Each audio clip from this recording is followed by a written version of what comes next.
खड्गादिभिश्च सतसो निजघान महासुरान् पातयामाश्चैवान्यान् घण्टास्वन् विमोहितान् असुरान् भुवि पासेन बद्ध्वा चान्यान् कर्षत केचिद्दिदा कृताक्षीणं जग खड्गपातैस्तापरे विपोथिता निपातेन गदया भुवि शेरते बेमिश्च केचिद्दुद्रं मुसलेन विश्रमता केचिन्निपतिता भूमौ भिन्ना भूसूलेन वक्षसे निरन्तरासुरो घोड़े घेण कृता केचिद्दृणाजिरे सेनानुकारणान् प्राणः मुमुश्च अस्त्रिदशान्ना केषाञ्चित् बाहवः छिन्न छिन्नग्रीवास्तथा परे शिरांश पेतुरन्येषां मन्ये बद्धे विदारिता विच्छिन्न जङ्घास्तो परे पेतुरभ्या महासुरा एकमान छिचरणा केचित् दिव्यादिधाकृता छिन्ने विचान्ये शिरसि पतिता पुनरुचिता कबन्धा यूर्धुर्देवादिहित परमायुधा न नृत्युचाप्सरे तत्र युद्धे तुल्यासिता कबन्धा छिन्न शिरसा खड्ग शक्तिश्च पाणयः तिष्ठ तिष्ठत् भाषन्त देवी मन्ये महासुरा पातितो रत्नागा स्वरि सुरेश वसुंधरा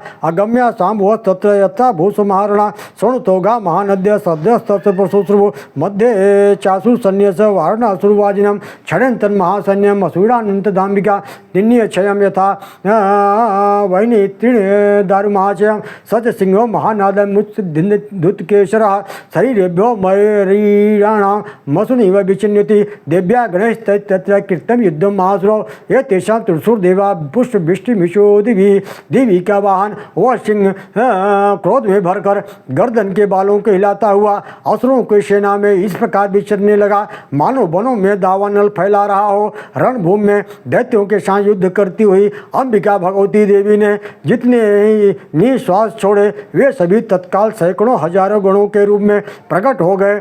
परशु बिंदपाल खड्ग तथा पट्टीस आदि अस्त्रों द्वारा असुरों का सामना करने लगे। देवी की शक्ति से बढ़े हुए वे गण असुरों का नाश करते हुए नगाड़ा और शंख आदि बाजे बजाने लगे। उस संग्राम महोत्सव में कितने ही गण मृदंग बजा रहे थे।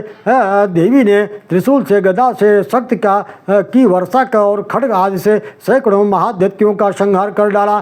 कितनों के घंटे के भयंकर नाद से मूर्छित कर डाला। बहुतेरे दैत्यों को पास में से बांधकर धरती पर घसीट दिया। कितने ही दैत्य उनकी तीखी तलवार की मार से दो दो टुकड़े हो गए। कितने ही गदा की चोट से घायल होकर धरती पर सो गए। कितने ही मूसल की मार से अत्यंत आहत होकर रक्त बमन करने लगे। कुछ दैत्य शूल से छाती फट जाने के कारण पृथ्वी पर ढेर हो गए। उस रणांग में महाबाण समूहों के वृष्टि से इतने ही असुरों की कमर टूट गई। वज्र की तरह झपटने वाले देव पीड़क दैत्यगण अपने प्राणों को से हाथ धोने लगे। किन्हीं की बाहें छिन्न भिन्न हो गई। कितनों की गर्दनें कट गई। कितने ही दैत्य के मस्तक कट कट करके गिरने लगे। कुछ लोगों के शरीर मध्य भाग में ही विदीर्ण हो गए। कितने ही महादैत्यों के जांघें कट गई। वे जाने से पृथ्वी पर गिर पड़े। कितनों के ही देवी ने एक बाह, एक पैर, एक नेत्र वाले करके दो टुकड़ों में चीर डाला। कितने ही दैत्य मस्तक कट जाने पर भी गिर कर उड़ जाते और केवल धड़ के रूप में अच्छे अच्छे हथियार हाथ में लेकर के देवी के साथ युद्ध करने लगते। दूसरे कबंध युद्ध में बाजों की लय पर नाचते। कितने ही बिना सिर के धड़ के हाथों में खड्ग शक्ति सृष्टि लिए दौड़ते थे। दूसरे महादैत्य ठहरो ठहरो यह कहते हुए देवी के साथ युद्ध के लिए ललकारते थे। जहाँ वह घोर संग्राम हुआ था वहाँ की धरती देवी के गिराए हुए रथ, हाथी, घोड़े, असुरों की लाशों से ऐसी पड़ गई कि वहाँ चलना फिरना असंभव हो गया।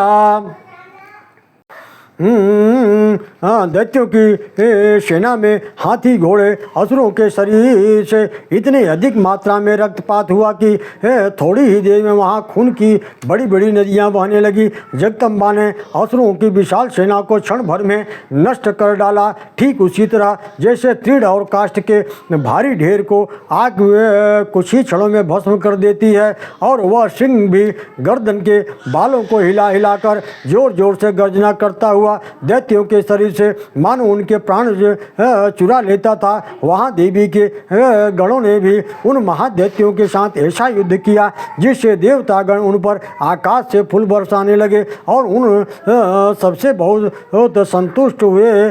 सज्जनों, इस तरह से मार्कंडेय पुराण के सावर्णिक मनवंतर में महिषासुर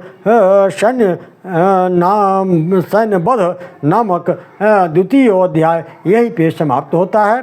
हम पुनः आप लोगों के बीच में तीसरा अध्याय में सेनापतियों सहित महिषासुर के वध का प्रसंग लेकर के हम पुनः उपस्थित होंगे। ओम नमो दिव्य महादिव्य शिवाय सत्यम नमः। नमो प्रकृते भद्राय नेता प्रणता स्मृताम। जयंती मंगला काली भद्रकाली कपालिनी दुर्गा क्षमा शिवा धात्री स्वाहा सुधा नमस्ते। ओम नमो दिव्य महादिव्य शिवाय सत्यम नमः। नमो प्रकृते भद्राय नेता प्रणता स्मृताम।